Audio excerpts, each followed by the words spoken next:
प्यारे बच्चों, test paper app पर आपका बहुत स्वागत है। आज जो हम क्वेश्चन उठाकर लाए हैं वो शंकु पर आधारित और साथ साथ अनुपात पर आधारित। अनुपात आपको आयतन का भी दिया हो सकता है, अनुपात आपको त्रिज्या का भी दिया हो सकता है, अनुपात आपको तिरछी ऊंचाई का भी दिया हो सकता है, अनुपात आपको वक्रपृष्ठ का भी दिया हो सकता है और अनुपात आपको ऊंचाई का भी दिया हो सकता है। साथ साथ दूसरी चीजें इसी तरह से पूछी भी जा सकती है। किस तरह से वो क्वेश्चन होते हैं, 5-7 क्वेश्चन देखेंगे और उनमें हमारी बात बन जाएगी। और ये क्वेश्चन आप 5 सेकंड के अंदर अंदर कर देंगे। अगर सीख जाएंगे चीजों को तो केवल 5 सेकंड का ही खेल है। आप ओरली भी कर सकते हैं जब प्रैक्टिस में आ जाओगे तब।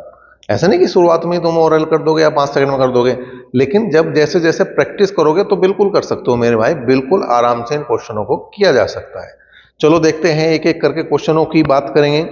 उसने कहा दो शंकुओं के वक्रपृष्ठों के क्षेत्रफलों का अनुपात 1:4 है तथा दोनों शंकुओं की तिरछी ऊंचाई का अनुपात 2:1 है। दोनों शंकुओं की त्रिज्या का अनुपात हमें बताना। अब देखो, वक्रपृष्ठ का अनुपात दिया, वक्रपृष्ठ का मतलब वो है पाई आर एल। अब जब अनुपात की बात करेगा तो पहले वाले में लिखेंगे हम 1, जैसे त्रिज्या आई तो R1, ऊंचाई आई तो H1 और तिरछी ऊंचाई आई तो L1।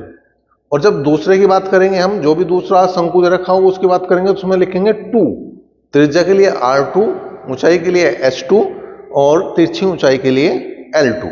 तो यहां पे पाई R1 L1 बटे पाई R2 L2 अनुपात दिया 1:4। अब पाई से पाई हटाओ, अनुपात किसका दे रखा, तिरछी ऊंचाई का। तो जहां L1 है वहां पे 2 लिखना और जहां L2 है वहां 1 लिखना। तो R1 बटे R2 तो जू का तो रहना, यहां पे लिखना 2 और यहां पे लिखना 1 और ये आ गया तुम्हारा। अगर मैं इसे हल कर दूंगा तो डायरेक्ट हमारा आंसर बनेगा, डायरेक्ट हमारा उत्तर बनेगा। तो अगर देखा जाए तो R1 बटे R2 बराबर कितना आ गया भाई, 1 की गुणा करेंगे 1 और 4 दूनी हो जाएगा 8। कुल मिला के R1 अनुपात R2 बराबर 1:8 इसका उत्तर बनेगा, इसका आंसर बनेगा। अगला क्वेश्चन देखो भाई, अगला क्वेश्चन किस टाइप का है और किस तरह से करना है उसकी बात कर लेते हैं।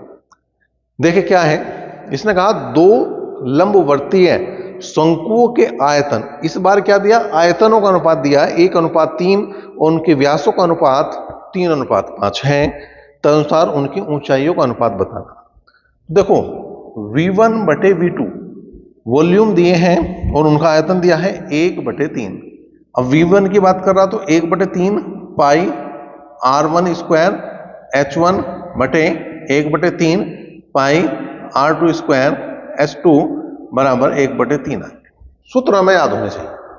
वक्रपृष्ठ की बात करेंगे पाई आर एल होता है। अगर आयतन की बात करेंगे 1/3 पाई आर स्क्वायर एच होता है। किसका, शंकु की बात कर रहा। तो यहां पे अगर देखा जाए तो ये तो कैंसिल ही हो लिया। अब यहां बहुत ध्यान देने वाली बात है, बहुत जबरदस्त यहां पे एक चीज दी है। क्या दिया इसने, इसने दिया है किसका अनुपात दिया, यहां पे व्यास का अनुपात दिया। व्यास का अनुपात हो मेरे भाई, त्रिज्या का अनुपात हो मेरे भाई, या परिधि का अनुपात हो, ये तीनों का अनुपात सेम होता है। अगर कभी भी आप किसी भी चीज में, गोले में निकाल लो, शंकु में निकाल लो, बेलन में निकाल लो, अगर इनमें व्यास का अनुपात दे रखा, त्रिज्या का अनुपात दे रखा या परिधि का अनुपात दे रखा तो उनकी जगह किसी को भी यूज किया जा सकता है। किसी को भी यूज का मतलब, जैसे व्यास का अनुपात दिया तो मैं डायरेक्ट उसे त्रिज्या की जगह रख सकता हूं, या परिधि का अनुपात दिया तो मैं डायरेक्ट उसे त्रिज्या की जगह यूज कर सकता हूं अगर अनुपात की बात है। और यहां क्वेश्चन ही किसके चल रहे, अनुपात की। इस बात पर विशेष जोर है कि अनुपात की बात कर रहा, वैल्यू की बात नहीं कर रहा, अनुपात की बात कर रहा। तो अनुपात की बात है। यहां पे व्यास का अनुपात दिया इन्होंने 3:5, तो पहले की जगह 3 रखेंगे और दूसरे की जगह 5 रखेंगे और ये निकालना भैया H1 और H2 का मान हमें निकालना। तो बस कर दो, H1 बटे H2 बराबर 5×5 25 और 3×3 27। तो जो अनुपात बनेगा वो H1 अनुपात H2 बराबर 25:27 बनेगा और ये इसका सही जवाब भी रहेगा, सटीक जवाब। अगले क्वेश्चन की बात करें तो क्या है भाई, क्वेश्चन है दो शंकुओं की ऊंचाई का अनुपात 1:3 और आधार के व्यास का अनुपात 3:5 है। तदनुसार उनके आयतनों का अनुपात बताना। आयतनों का अनुपात बताना मतलब V1 बटे V2 का मान हमें बताना। V1 का मतलब 1/3 पाई R1 स्क्वायर H1, V2 का मतलब 1/3 पाई R2 स्क्वायर H2। ठीक है भाई, मान रख दो।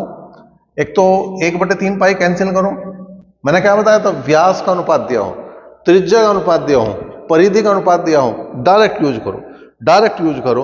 तो यहां पे व्यास का अनुपात 3:5 दिया है, तो पहले आर की जगह 3 रखेंगे और दूसरे आर की जगह 5 रखेंगे। और H1 और H2 का अनुपात दिया 1:3, तो यहां 1 लिखेंगे और यहां 3 लिखेंगे। 3 कैंसिल हुआ तो 3:5 5 25। तो V1 अनुपात V2 जो है वो कितना बना भाई, 3:25 बना।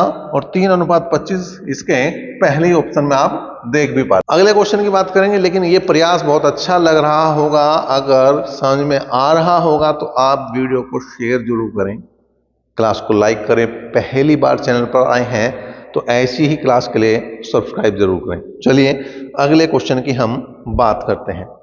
दो लंबवर्तीय शंकुओं के आधार की त्रिज्या का अनुपात 3:4 है, उनकी ऊंचाई का अनुपात 4:3 है, उनके आयतनों का अनुपात पूछ रहा है। तो V1/V2 बराबर देखिए 1/3 पाई R1 स्क्वायर H1/1/3 पाई R2 स्क्वायर H2। मान रखो भाई, एक तो ये कैंसिल करो, R1 की जगह किसका मान रखना, 3 और 4। ठीक है, त्रिज्या का अनुपात दिया तो 3 की घात 2 4 की घात 2। H1 और H2 की जगह 4 और 3, तो यहाँ पे 4 लिखो, यहाँ पे 3 लिखो। 1 3 साफ 1 4 साफ, तो आ गया 3/4। या मैं बात करूं V1 अनुपात V2 बराबर 3:4। तो इस तरह से ये आराम से विद इन सेकेंड में क्वेश्चन हो सकते हैं। मैं तो फिर भी 5 सेकंड बता रहा हूं, क्योंकि ये सारे सूत्र मैंने केवल आपको सिखाने के लिए लिखे हैं, नहीं तो आप डायरेक्ट भी इन काम को कर सकते हैं, इतना तामझाम जोड़ने की जरूरत नहीं है।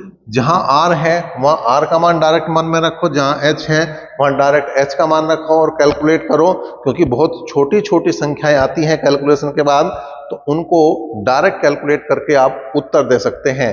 और ऐसी ही क्लास के लिए सब्सक्राइब चैनल को बिल्कुल कर सकते हैं। धन्यवाद।